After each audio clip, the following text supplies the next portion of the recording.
Assalamualaikum warahmatullahi wabarakatuh. Saya akan menjelaskan tentang peran Wali Songo di SMAN 1 Cibumbuang kelas 10. Berikut video pembelajaran saya. Ada berapa? Ada yang tahu? Aja.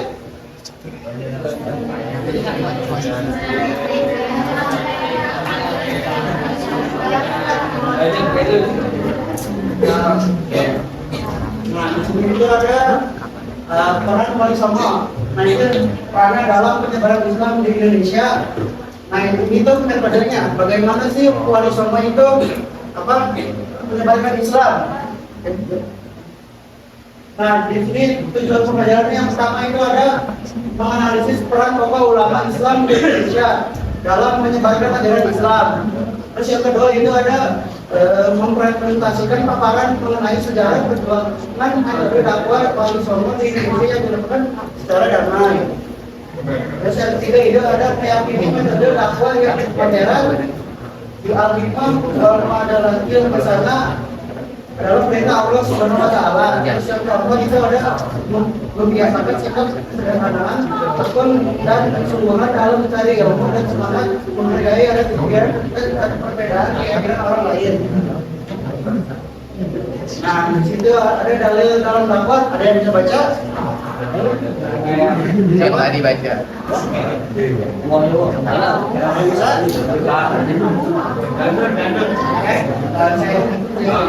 Itu ada Nabi Lulu Ibnu Ahmad Anak Nabi ya Rasulullah Sallallahu Alaihi Wasallam kalau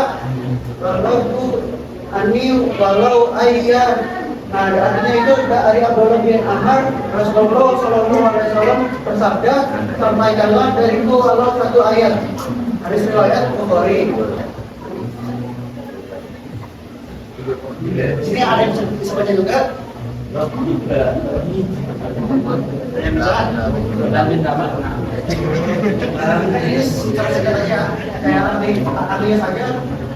Setelah manusia dalam berlaku dengan hikmah dan pengajaran yang baik serta debatlah mereka dengan cara yang lebih baik. Sesungguhnya Tuhan Allah yang paling tahu siapa yang sesat dari jalannya, dan Dia pula yang paling tahu siapa yang mendapat petunjuk. Berat surah An-Nahl ayat 124. Nah, di situ ada langkah strategi Wali Songo. Nah, Wali Songo itu Islam itu masuk abad keberapa dia tahu? Ya. Itu pedagang Arab pertama itu pedagang Arab ke Indonesia. Terus baru menyebar pesat pada abad keberapa? Asal mereka pada siapa? Mereka menjadi tokoh utama dalam Islamisasi dengan Nusantara. Strategi dakwah yang digunakan ada yang tahu apa? Coba baca siapa? Yang baca? Saya tunjuk ya. Ya. Coba yang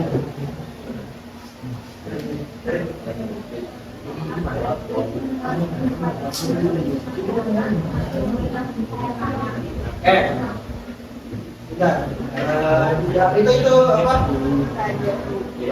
Wali Songo itu menyebarkan Islam dengan kondisi masyarakat yang sudah ada sejarahnya itu apa itu jadi kayak Wali Songo kayak Wali Songo itu menyebarkan Islam sesuai dengan kondisi masyarakatnya. Terus yang kedua ada tidak memaksa tidak memaksa budaya tetapi merangkulnya. Nah, Wali Songo juga itu tidak merusak budaya yang ada seperti wayang kulit, ya kan di situ ada. Ada yang tahu wayang kulit? Turun siapa?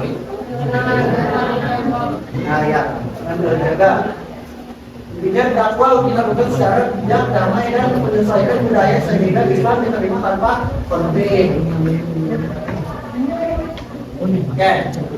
Jadi yang tadi siapa kakak saya dari Solo sudah menjelaskan ya. Sebelum Wali Songo itu Islam sudah masuk melalui perdagangan Arab berapa? Terus itu migrasi Persia abad ke 10. Nah itu kelompoknya berperan itu yang bawah-bawah ini semuanya adalah dari keluarga Persia. Itu ada keluarga Lor, keluarga Jalani, keluarga Syiah, keluarga Rumai. Di situ juga kakak saya sudah menjelaskan, di situ ada maka Fatimah binti Maimun. Kalau berapa?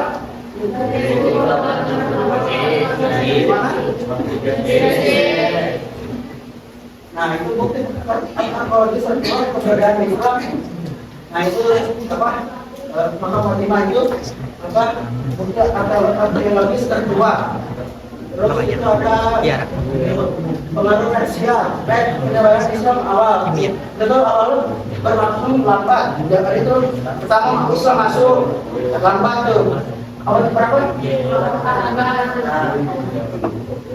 Nah terus itu orang mengalami penolakan dari baru berkembang pasal setelah dakwah oleh Rasulullah budaya. Nah, wali songo adalah sembilan ulama penyebar Islam di Jawa abad ke-15 sampai 16. Mereka tidak hanya sebagai tokoh agama, tetapi juga politik masyarakat. Peran utamanya ada yang baru, ada yang bisa baca semuanya.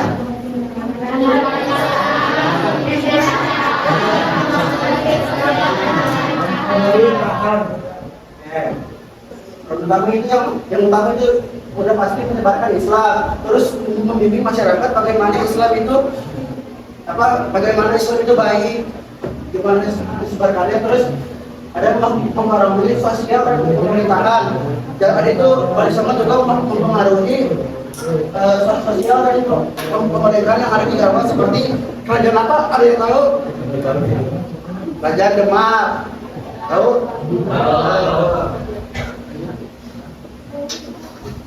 Nah, saudara dakwah menurutnya, nah itu ada metodenya.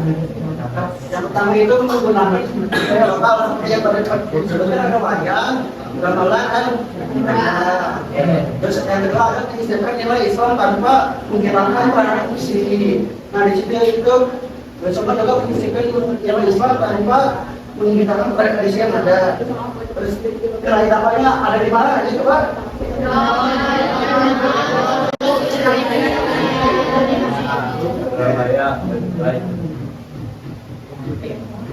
Nah, metode dakwah yang menggunakan metode dakwah yang beragam dan efektif. Yang pertama itu ada ceramah. Dan itu wali songo juga menyampaikan secara lisan ke orang masyarakat. Terus yang kedua itu ada keteladanan bagaimana sikap wali songo itu dalam menyebarkan agama Islam. Nah, itu juga ada pengiriman dai. Bisa juga mengirimkan para dai-dai yang kemana ke berbagai daerah untuk menyebarkan agama Islam. Terus ada silaturahmi. Nah, wali songo juga itu silaturahmi kepada masyarakat yang ada dan menyebarkan Islam secara pelan-pelan sehingga Islam bisa menyebar. Terus yang itu ada diskusi juga.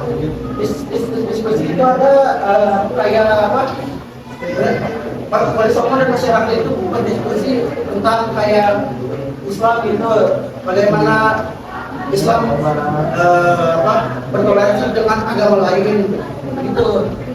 Terus ada pendidikan. Nah, pendidikan juga ada pesantren. Nah, sampai di sini ada pesantren. Ya, harus. Nah, yang kedua itu pendidikan yang melalui pesantren. Di sana itu wali songo menjelaskan bagaimana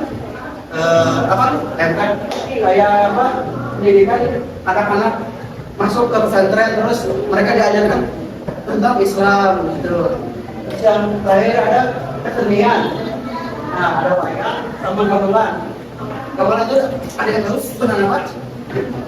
Oke. Nah, jadi utamanya itu pertama pengutamakan akhlak. Nah, wali songo juga itu harus mengutamakan akhlak. Pada siapa? Pada Allah.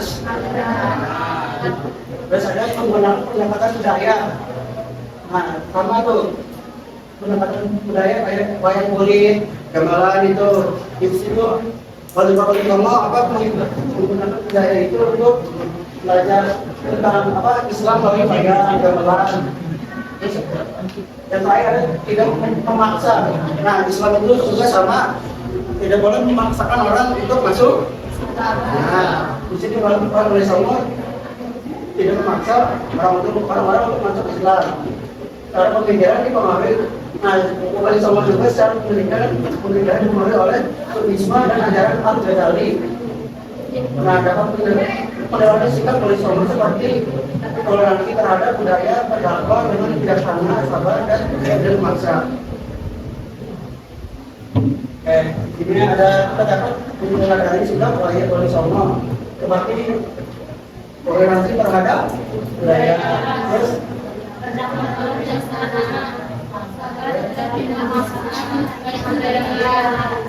nah, di situ ada toleransi terhadap budaya.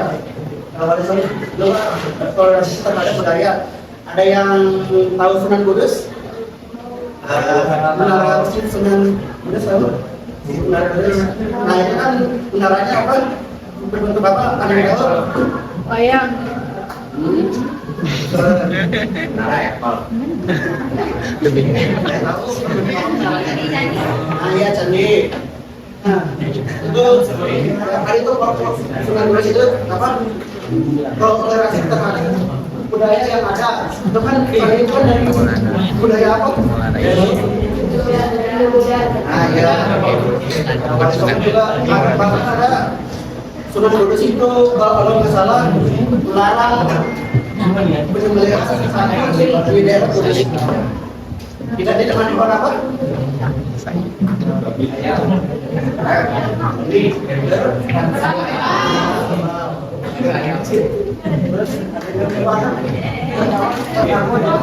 Bijaksana. Nah, oleh karena itu berdakwah secara bijaksana sehingga menjadi apa? Bersabar dengan waras. Terus sabar dan tidak memaksa. Nah, oleh sama juga harus apa? Selesai Islam dengan sabar dan tidak memaksa. Terus yang kedua ada yang menghargai perbedaan. Menghargai perbedaan, baik itu Islam, Hindu, Buddha. Di situ kan apa? Satu dari harus menghargai perbedaan.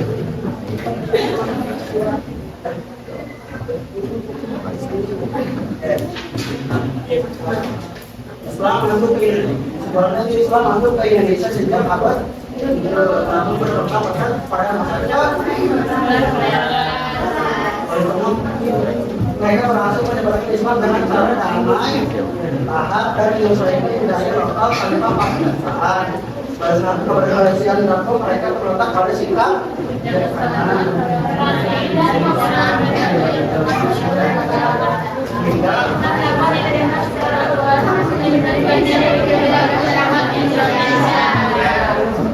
dan itu harus itu harus apa?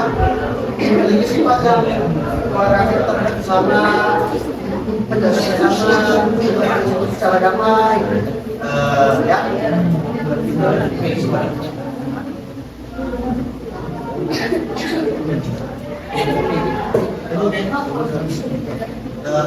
Ini saya mau tanya dulu.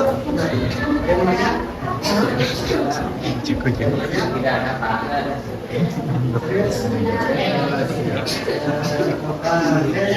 Boleh? Boleh.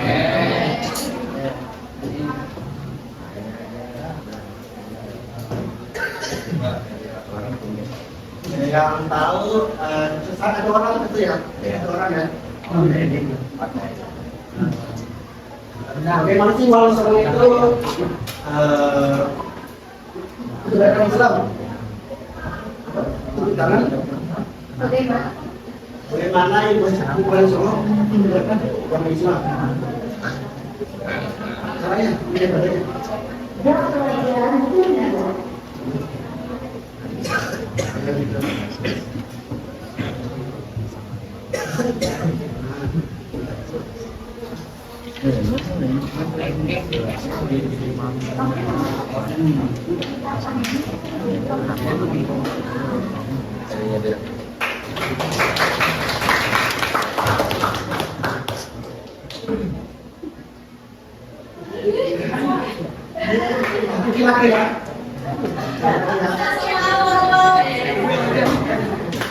laki-laki kan? Aku mau jelasin dari awal.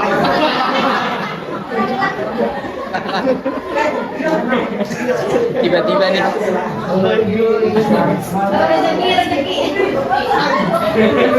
Praktis ke kelas. FIC sih. Tapi nambah lu ya. Pakai mana? Dengan jawaban dari coba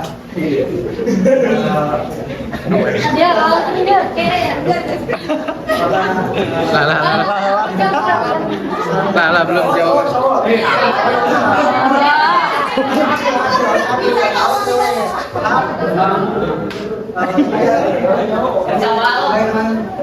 Bagaimana sikap kaum generasi Sunan Kudus?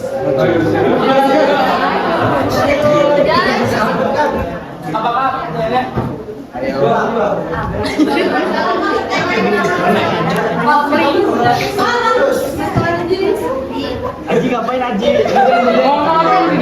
Coba. Tidak merusak budaya.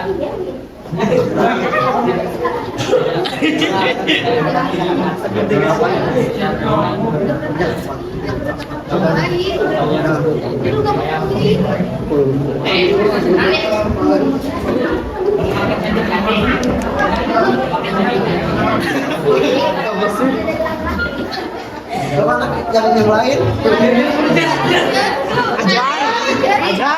Tidak merusak budaya. Menjadikan kami sebagai Ya itu. Terus ada lagi satu lagi. Gladinya ada orang.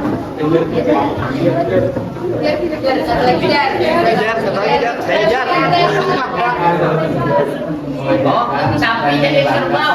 Nah iya. Iya, gini bagi dua. Ini mah ya. Dua. Ya. Satu teman ya. Iya. Ya, bagi-bagi ya.